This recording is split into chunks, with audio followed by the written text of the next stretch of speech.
Are you looking for some last-minute study tips to help you ace your NMAT exam? If you are, then you've come to the right video. Alright, let's get started. So you're going to take the National Medical Admission Test, or better known as the NMAT. This is your first major exam, which will pretty much decide whether or not you can even apply to medical school. So safe to say, it's a pretty big deal. So whether you're furiously cramming for the NMAT or you've decided to get a head start on your studying, you've come to the right video. Just a little bit about myself. My name is Gilbert and I'm a second-year medical student, and I took my NMAT back in May of my first year of medical school. That was because of the whole COVID-19 situation here in the Philippines. And just like you, I was a little bit nervous before taking my exam. More so because the last time I took a bio or a physics or a chemistry class was more than a decade ago. So safe to say, I was pretty rusty when it came to these subjects.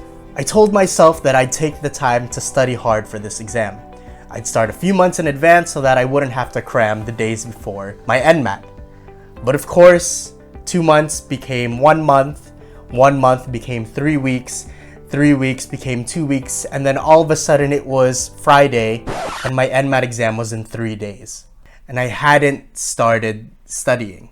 So I spent the next 72 hours cramming as much as I could into my head and researching the best test-taking techniques to help me succeed on the NMAT.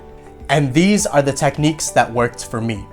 I've included timestamps here in the video and also in the description box in case you wanted to skip to a certain part of the video. Whether you're furiously cramming like I was, or you've done a good job of getting a head start on your studying early on, then I'm sure these tips can help you reach your goal score. Tip number 1. Do practice questions. If there's one tip that I want you to remember from this video, it's to do as many practice questions as you can before the day of your actual NMAT exam. In the 3 days before my actual NMAT exam, I did close to 800 practice questions. I did all of the practice questions in the MSA NMAT review book, and I did all of the official practice questions emailed by the CEM, the makers of the NMAT exam. One of the reasons that this works is because if you really think about it, there are only so many topics that can be tested on the NMAT exam. So the more practice questions you do, the more exposure you get, and even if the exact same questions don't show up on your NMAT exam, at least the same topics probably will.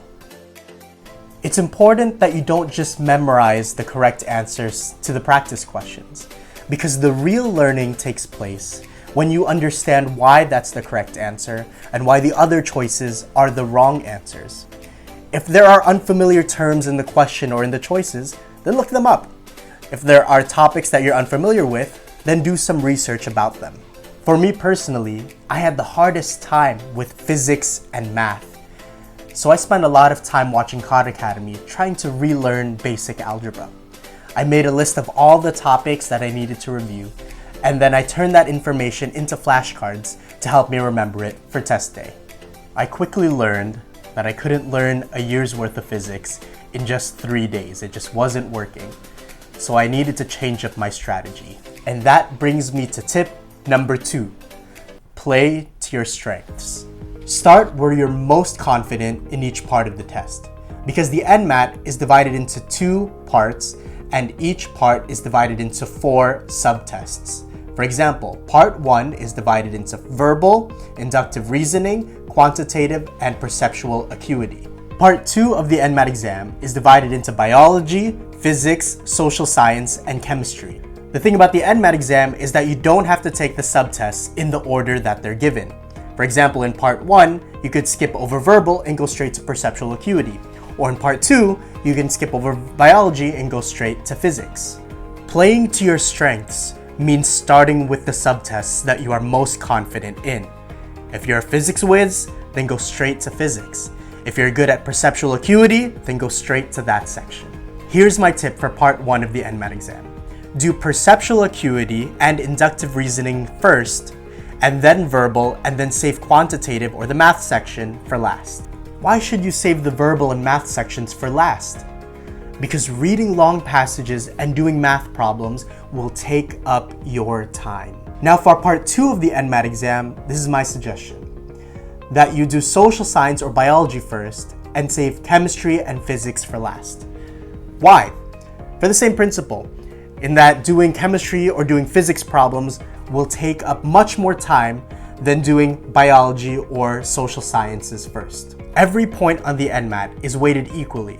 So by starting with the sections you are most confident in, you are giving yourself the best chance in getting as many points as possible. But for this strategy to work, you need to memorize the order of the subtests in each part of the NMAT exam. And you need to decide beforehand which subtests you'll take first. Because for example, in part 2, if you'll start with biology, no problem, you just start with question number 1. But if you're going to start with social sciences first, then you have to start on question number 61. Does that make sense? Before we continue, make sure to subscribe to this channel, leave a like, and comment below if you have questions about the NMAT. I read all the comments and I'll make sure that I reply back. The next 2 tips are more for specific sections of the NMAT, but they were so helpful to me that I wanted to make sure I included them in this video. Tip number 3. For the inductive reasoning section of part 1 of the NMAT exam, the first thing that you should do is get your whiteboard and write out the alphabet with its corresponding numbers. For example, A is 1, B is 2, C is 3, and so on and so forth up to Z. Inductive reasoning is all about pattern recognition, and a lot of the time you can figure out the answer or the next letter or number in the pattern just by using the alphabet and numbers you wrote down on your whiteboard. For example, if the pattern is B, D, G, K, then just by looking at your whiteboard, you can see that the pattern has to deal with the interval between the letters. At first, 1 letter is skipped, then 2, then 3, so you know that the next letter should be after an interval of 4 letters, making the correct answer P. Tip number 4 is for the verbal section of part 1 of the NMAT. When you get to the section about reading comprehension, you should read the question first, because sometimes you don't even need to read the whole passage in order to answer the question. And my last tip for you to help you succeed on your NMAT is to practice your setup. A week or 2 before your actual NMAT exam, make sure you download the secure exam browser from the CEM website, and make sure that your laptop or computer meets the specifications to run it. Also make sure that you have at least 2 sources of internet on the day of your actual NMAT exam, so that if one goes down, at least you have a backup. Now, the day or 2 before your actual NMAT exam, this is where you want to practice your actual setup. You want to clear your desk of everything except for your computer or your laptop, your whiteboard markers, and your eraser. Because before the exam begins, and sometimes even in the middle of your exam, your proctor may ask you to scan your surroundings to make sure it's clear of anything that could be misinterpreted as cheating. You also want to make sure that you take some time to time yourself to see how long it takes for you to do a few practice questions. Because remember, the NMAT is a timed exam, and you don't want to take too long on one question. Also, make sure that you let your family know when you'll be taking your NMAT, because the NMAT is stressful enough. You don't need your parents knocking on your door, barging in, or singing karaoke in the background. I know one of the questions I had before taking my NMAT was, do I need to sign up for a review center, or do I need a tutor? In my opinion, no, you don't need either. Because as long as you have enough motivation or you have some self-discipline, then I believe that there are more than enough online resources for you to learn and review the material that you need to succeed on test day. However, if you know yourself and you know that you're running a little low on motivation or self-discipline, then maybe a review center or a tutor will give you that extra push you need to study.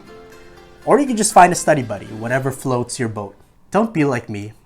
Don't procrastinate before your NMAT. That's it. Those are my tips to help you succeed on your NMAT exam. If you have your own tips, leave them in the comment section below. Who knows? Maybe you'll help someone get into medical school. Alright, thanks for watching, and I'll see you in the next one.